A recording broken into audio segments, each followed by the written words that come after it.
मैं डॉक्टर मनीषा शर्मा आप सबका हृदय से स्वागत करती हूँ। आज की इस वीडियो में मैं आपको कार्तिक पूर्णिमा के अगले दिन यानी कि पड़वा के दिन जो चिड़ा चिड़ी की कहानी सुनी जाती है उसको सुनाऊंगी तथा एक घर बनाया जाता है, वो घर कैसे बनाया जाता है उसकी विधि भी मैं आपको बताऊंगी। तो चलिए अपने इष्ट देव को प्रणाम करते हुए आज की वीडियो का शुभारंभ करते हैं। कार्तिक पूर्णिमा के अगले दिन चिड़ा चिड़ी की कहानी सुनी जाती है। यदि आप मकान बनाने के बारे में विचार कर रहे हैं या घर बना रहे हैं तो ये कहानी आप जरूर सुनें। ऐसा कहा जाता है कि ये कहानी सुनने से आपका घर अतिशीघ्र बन जाता है, घर की इच्छा बहुत जल्द पूर्ण हो जाती है। पड़वा के दिन ये कहानी सुनी जाती है। कहानी सुनने के लिए घर के आंगन में या मंदिर के परिसर में कहीं भी कहानी सुन सकते हैं। आटे से घर बनाते हैं। ये घर आप जैसा चाहें वैसा बनाएं। घर में आप जितने कमरे चाहें उतने कमरे बनाएं। इसमें आप हर कमरे में दीपक जलाएंगे। आपको थोड़ा सा गुथा हुआ आटा लेना है और उससे चिड़ाचिड़ी बनानी है। ये कहानी सुनना बहुत शुभ माना जाता है। घर बनाने के बाद कहानी अवश्य सुने। खिचड़ी का भोग आज के दिन भगवान को लगाया जाता है क्योंकि इस दिन ठाकुर जी को खिचड़ी बहुत पसंद है और आम का अचार भी रखा जाता है। चिड़ा चिड़ी को जो आपने घर बनाया है उसके बीच में रखते हैं और इन दोनों को वस्त्र पहनाते हैं। कलावा रूपी आप वस्त्र पहना सकते हैं। रोली कुमकुम से इनका टीका करिएगा। खील बताशे का भोग लगाना है। आपको 5 दिए लेने हैं। यदि आपने ज्यादा कमरे बनाए हैं तो आप ज्यादा दीपक भी ले सकते हैं। 4 दीपक आप घर के चारों कोनों में लगा देंगे और 1 दीपक आपको बीच में रखना है।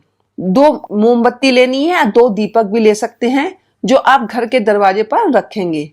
इसके बाद आप कहानी सुने।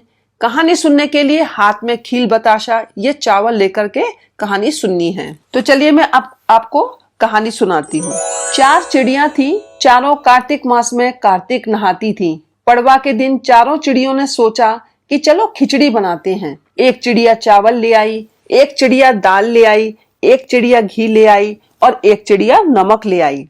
सबने मिलकर खिचड़ी बनाई। सबने सोचा कि पहले नहा लिया जाए तब खिचड़ी खाते हैं। सब चिड़िया नहाने चली गईं। पहले एक चिड़िया आई, उसे बहुत जोर की भूख लगी थी। बाकी चिड़िया अभी आई नहीं थी तो उसने खिचड़ी की भाप खा ली। दूसरी चिड़िया आई तो उसने पानी पी लिया। तीसरी चिड़िया ने खिचड़ी खा ली। चौथी चिड़िया आई तो उसने खुरचन खा ली।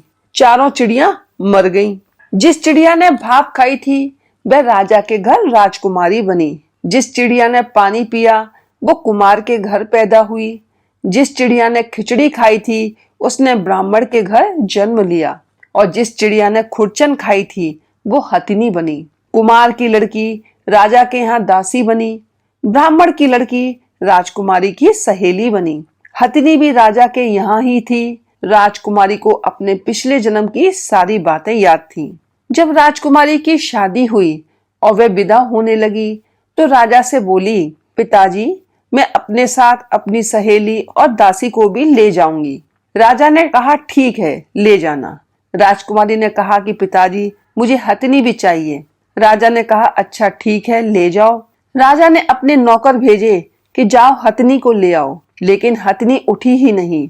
तब राजकुमारी खुद उसके पास गई और उसके कान में पिछले जन्म की बात कही, जिसे सुनकर हथिनी तुरंत उठ गई।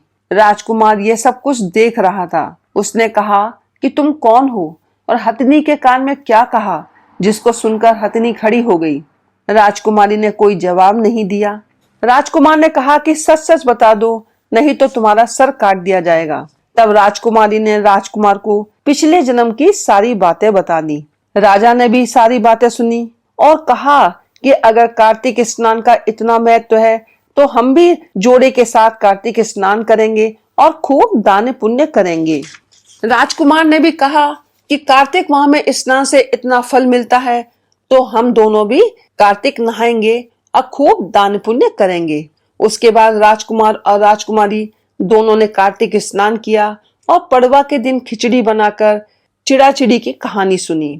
उनके घर धन धान्य से पूर्ण हो गए और उनके राज्य में दिन दूनी रात चौगनी तरक्की होने लगी। जिस तरह से चारों चिड़ियों का उद्धार हुआ उसी प्रकार कहानी कहने सुनने हुंकारा भरने वालों का भी भला हो, सभी पर भगवान की कृपा बनी रहे, सभी का उद्धार हो। आज के दिन खिचड़ी का दान और सेवन बहुत अच्छा माना जाता है, तो आज खिचड़ी खाइएगा भी और दान भी अवश्य करिएगा।